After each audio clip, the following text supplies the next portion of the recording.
Good morning, everyone. When we left our foxes yesterday, they were in the struggle of their lives with the mechanical shovels coming after them. Chapter 6 is called The Race.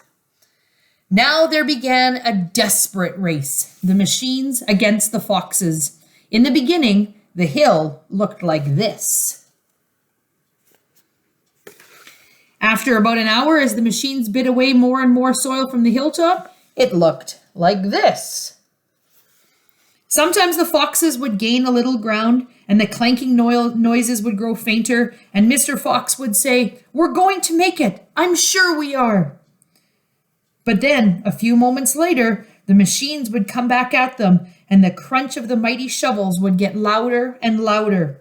Once the foxes actually saw the sharp metal edge of one of the shovels as it scraped up the earth just behind them. "Keep going, my darlings," panted Mr. Fox. "Don't give up."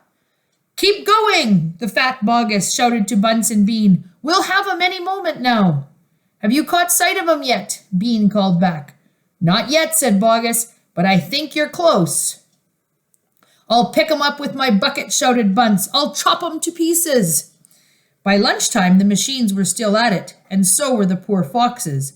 The hill now looked like this. The farmers didn't stop for lunch. They were too keen to finish the job. "Hey there, Mr. Fox," yelled Bunce, leaning out of his tractor. "We're coming to get you now." "You've had your last chicken," yelled Bogus. "You'll never come prowling around my farm again." A sort of madness had taken hold of the three men. The tall, skinny Bean and the dwarfish, pot-bellied Bunce were driving their machines like maniacs, racing the motors and making the shovels dig at terrific speed. The fat Bogus was hopping about like a dervish and shouting, "Faster! Faster!" By 5 o'clock in the afternoon, this is what had happened to the hill. The hole the machines had dug was like the crater of a volcano. It was such an extraordinary sight that crowds of people came rushing out from the surrounding villages to have a look. They stood at the edge of the crater and stared down at Bogus and Bunce and Bean. "Hey there, Bogus, what's going on?" "We're after a fox." "You must be mad." The people jeered and laughed, but this only made the three farmers more furious and more obstinate and more determined than ever not to give up until they had caught that fox. Chapter 7. We'll never let him go. At 6 o'clock in the evening, Bean switched off the motor of his tractor and climbed down from the driver's seat. Bunce did the same.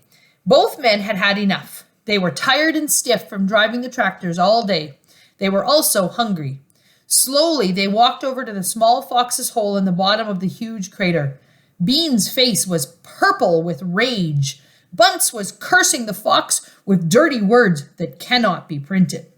Bogus came waddling up. "Dang and blast that filthy, stinking fox," he said.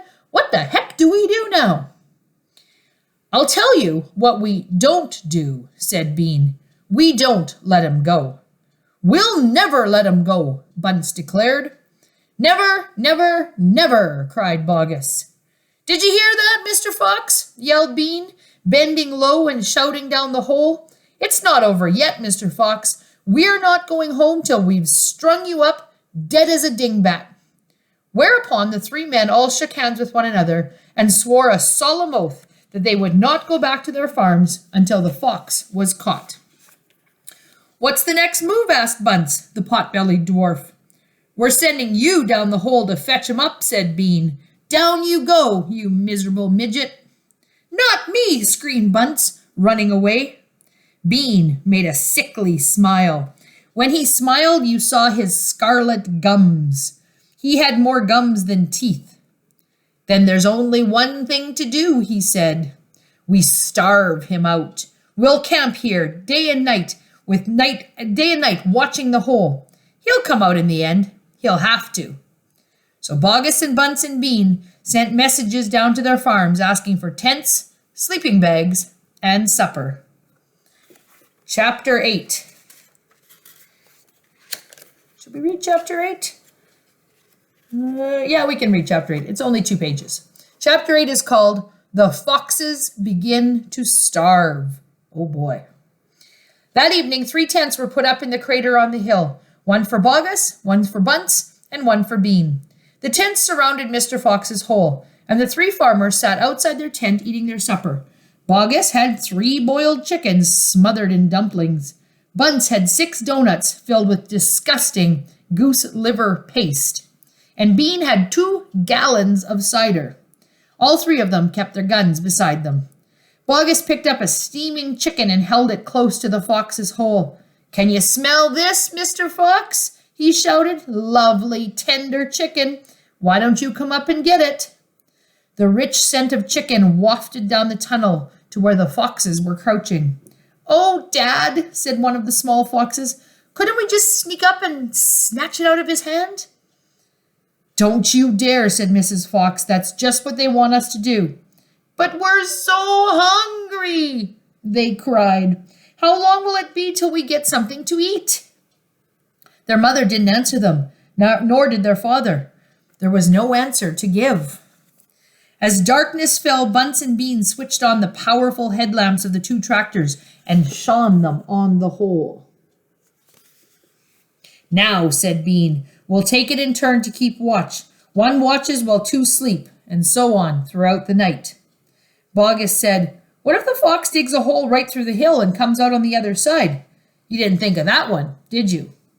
"Of course I did," said Bean, pretending he had. "Go on then, tell us the answer," said Bogus. Bean picked up something small and black out of his ear and flicked it away. "How many men have you got working on your farm?" he asked. 35, said Bogus. "I've got 36, said Bunce. "And I've got 37, said Bean. "That makes 108 men altogether. We must order them to surround the hill. Each man will have a gun and a flashlight. There will be no escape for Mr. Fox." So the order went down to the farms, and that night 108 men formed a tight ring around the bottom of the hill. They were armed with sticks and guns and hatchets and pistols and all sorts of other horrible weapons. This made it quite impossible for a fox, or indeed for any other animal, to escape from the hill. The next day, the waiting and the watching went on. Bogus and Bunce and Bean sat upon small stools, staring at the fox's hole. They didn't talk much. They just sat there with their guns in their laps. Every so often, Mr. Fox would creep a little closer toward the mouth of the tunnel and take a sniff. Then he would creep back again and say, "They're still there." "Are you quite sure?" Mrs. Fox would ask. "Positive," said Mr. Fox. "I can smell Bean a mile away. He stinks." That's it for today. We'll see you tomorrow.